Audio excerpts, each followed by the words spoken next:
Reason Friday.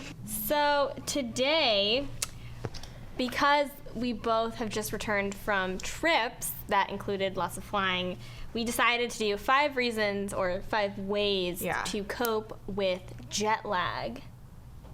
We've all been there.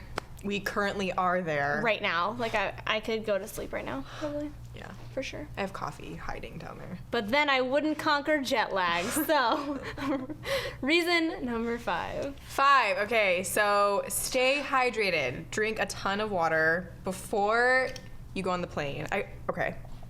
So Pause. listen. Yes.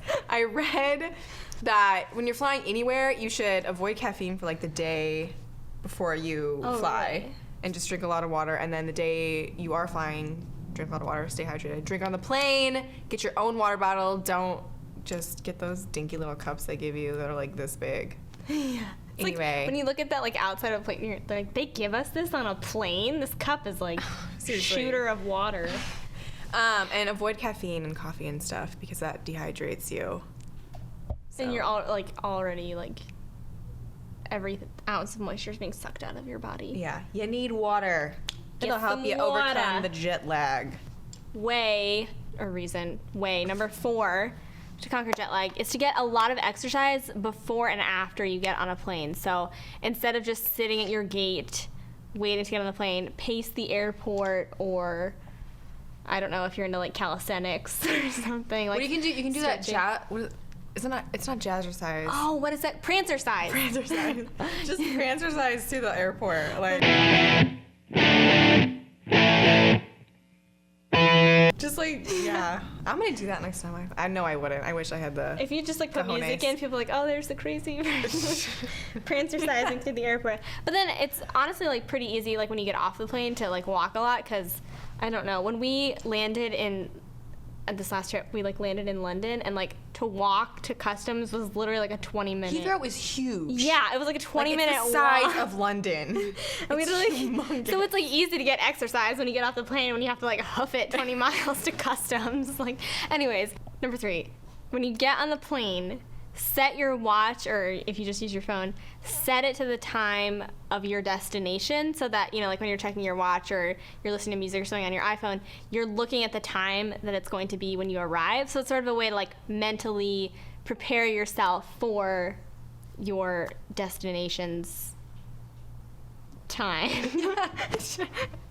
Hopefully that makes sense. So yeah, when you get on the plane, set your watch or your phone clock to the time of your destination to sort of mentally prep for that. And then it'll help you know, like, what's up. Because I always do that no matter where I'm going. Like, I have the world clock on my iPhone, as everyone does. I put the city where I'm going, like, on there so I can know what time it is. Because it's like, I hate not knowing. Anyway. Especially, like, if you're doing if you're changing planes a lot or something, it can be kind of like frantic. And I know, like, for me, if I've been traveling a lot and I don't know what time it is, when I get there, I'm like, what day is it? Who am I? Like, you're just like so confused. So yeah, set your watch.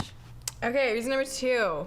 So plan your flights for where you're going to be, not where you're going from. I know that makes kind of sense. But so, for example, when I was in Michigan, living in Michigan, I went to Alaska, and there's 4 hours difference between Alaska and Michigan. I think Alaska is 4 hours back. Yeah, earlier than Yes. So I scheduled my flight for 5 p.m. leaving at 5 p.m. in Michigan, and then I got in at like 1 a.m. Alaska time. Because I can't sleep on planes for the life of me. Like, I could be up for a week straight, get on a plane, and I'll stay sitting awake the whole entire time. Like, I cannot do it. So I scheduled to get in the morning and then went to bed, and I was fine. So yeah, so like when you're like scrolling through Priceline, like it's tempting to take the flight like at noon your time, so you don't have to get up early or whatever. But it might actually be better to take a really early flight, so that when you get to your location, it's easier to get on the schedule of where you're going to be. Right. All right. Number 1, how to deal with jet lag. Just when you arrive, just force yourself to get on that schedule. And that sounds like really stupid and really obvious, but it really is the best way. So like, yes, when you arrive at your destination, you might be like super, super tired. But if it's 1 in the afternoon and you go to sleep, then you're Oh just my gosh, gonna hate you're yourself. Done. You're done for the whole trip. Yeah, you'll just be really miserable, and it's gonna suck the first day, but if you just force yourself to get on that schedule, it'll really, really help you drink lots of water, exercise a little bit, and you'll be relatively okay. So if you have any other tips or suggestions for conquering jet lag, we would love to hear them. So let's stop talking and do some walking.